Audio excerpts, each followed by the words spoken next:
Greve, and he will speak about MyKolab. Thank you. So, lightning talk to MyKolab, just a few words to begin about Kolab, the technology itself, which MyKolab, the service, is based upon. So Kolab is a grouper solution, which means email, calendaring, address book, tasks, and files. It has a server side that does the whole web interface. In fact, we are supporting the Roundcube community rather actively. So the interface for Kolab is the Roundcube webmailer plus modules for the other functions. We have active sync support, CalDev, CardDev, and WebDev, so you can synchronize all sorts of devices to it. In fact, all of this was refactored over the past years. We were very happy last year at Fosdem to essentially show off the clean stack. Towards the middle of last year, we finished the file module, and so this is now the very first time that we have the full refactor stack on the server side. Kolab itself is a bit older, in fact, by now. It goes back to 2002-ish, when the German Office for Information Security, which is part of the German government, required a grouper solution that they could trust, that they could use for their own in-house purposes, and to them that meant it had to be 100% free software, and it should be as open standards based as humanly possible. And the result of that development project that came out of this was Kolab, which then turned into the Kolab solution and has been evolving from there. Kolab Systems, which is where I am the CEO, was founded in 2010 in Switzerland, and we are now the primary developer in an open community process of the Kolab technology. It is important to us, and hopefully also to you, that Kolab is 100% free software. There is no proprietary component anywhere. Also not in the enterprise version. There's also no relicensing, none of that stuff going on, right? None. And that's important to all of us. It's close to our hearts. So, developed as a collaboration technology with a strong server side, also a desktop client that runs on Windows, on Linux, with a clear focus based on security. Normally, traditionally, people would install this at home or in their company, and it would be run on-premise, as you would call that.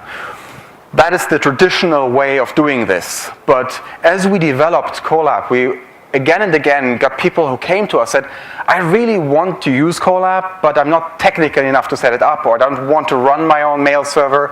Can't you save me the hassle of doing so? So at some point, there was a certain threshold internally passed where we figured, all right, if we hear this so often, maybe people actually would be willing to use this. And so for Fosdem, last year, in fact, we launched MyKolab as a beta. So it was just in time for the last Fosdem where we said, look guys, we've just set up a server here. You can just register. For now, it's going to be a non-paid service, so for free, as in beer.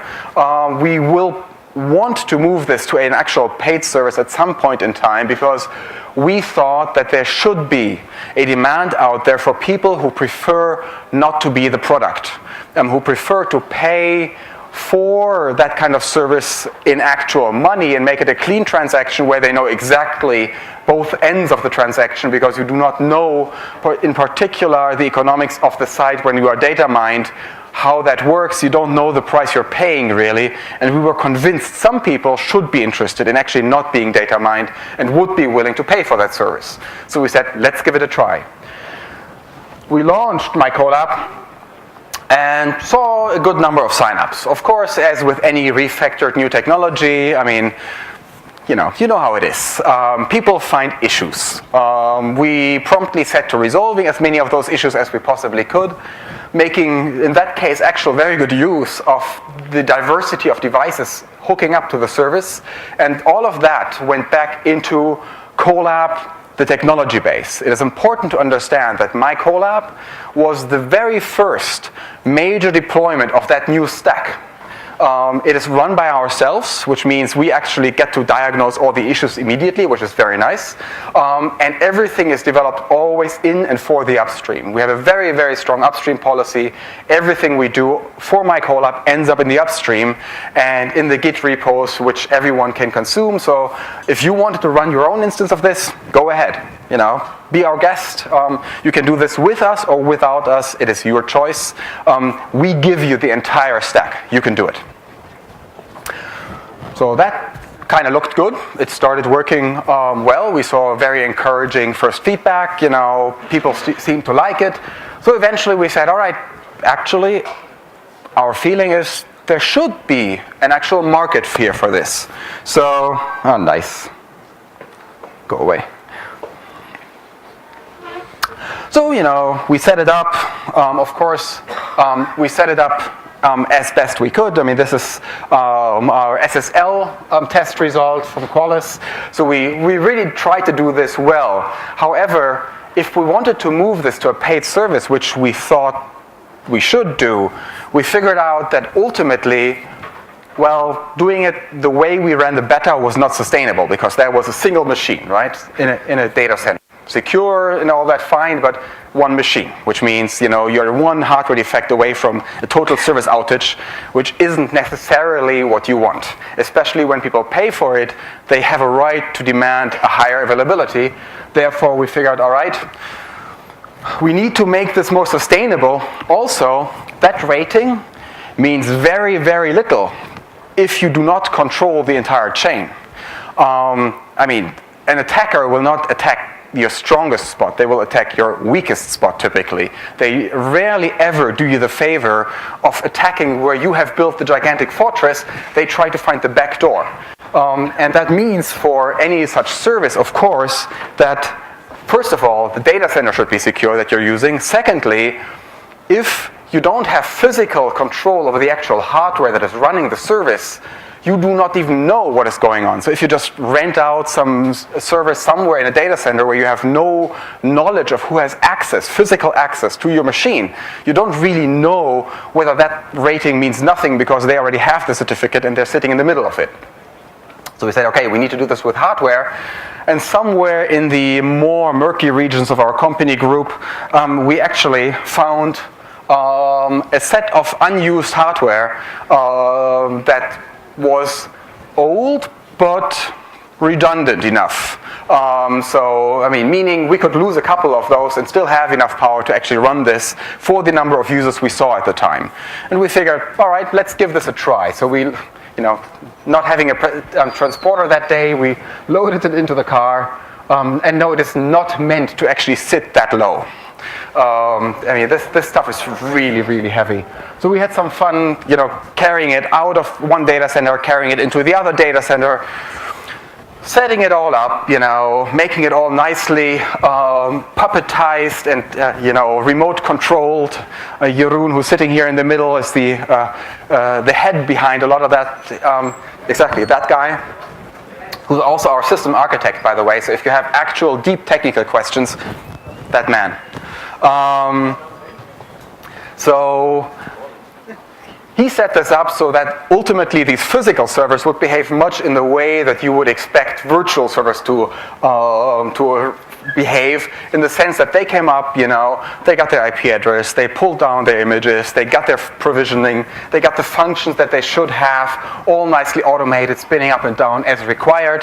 That was all sweet and dandy. We set that up solidly on a enterprise Linux stack at the time, although I think we used CentOS for that one.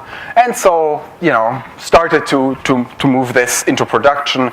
And actually, literally, we're carrying this back into the other data center where it was running for a while when Mr. Snowden released his revelations. It was literally the same day. So effectively, we realized, oh crap, we're probably not going to be able to use that hardware for very long to begin with. But secondly, of course, we suddenly saw a dramatic spike in interest. So the proposition which we thought would actually be interesting to people, namely, run a service where you're not the product and get someone to not data mine you and actually give you the best privacy they can give you suddenly became a whole lot more appealing to quite a few people. And I mean, one thing that totally took us by surprise was, for instance, when PJ decided to shut down Grok and I mean, I've known PJ for quite some years. I've written for Grok in the past, and PJ and I have been in contact for a long while, and at some point, we just saw this massive spike in traffic on the web server, and we're trying to figure out what's going on. And before we even knew it, that machine, which was running, I think, a Drupal instance, effectively just went out of memory and killed itself. At which point in time on Twitter you saw all the conspiracy theories about the NSA haven't gotten to us now, that PJ is with us, because ultimately, obviously now we are the prime target. It wasn't quite so dramatic. It was actually just a web server that we couldn't scale up fast enough, since frankly that spike really, really surprised us. Now what we saw, actually, and this is the actual IMAP storage space. Can you spot where that happened roughly? I mean, the effect we saw was dramatic. I mean, seriously dramatic. So it's been going up quite strongly. You see the little hitch where we threw out the beta users who did not convert to actual full users, but it's been growing dramatically ever since. And strangely enough, for us, what we have seen is that people who previously did not understand the benefit of free software started getting it, because they understood suddenly that there is something about controlling the technology. People who had never cared about this suddenly started using the service, which also means, by the way, that we now got a whole lot of other issues to deal with from users, because those were usability issues where someone expected things to work in a certain way and just tried it out, and somehow it didn't magically behave exactly that way. So for us, it was a great lesson in usability, to be honest, that made us experience things in a completely new and previously unimaginable way. However, all of that still wrapped into the initial concept with which we started, that everything goes back to the upstream.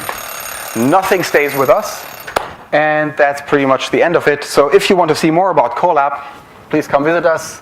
Building K, upper level, right near the entrance. That's my contact details in case you want to get in touch. Jeroen for questions of technical nature. We have the Roundcube guys here as well. And that's it. Thank you. Thank you, Georg.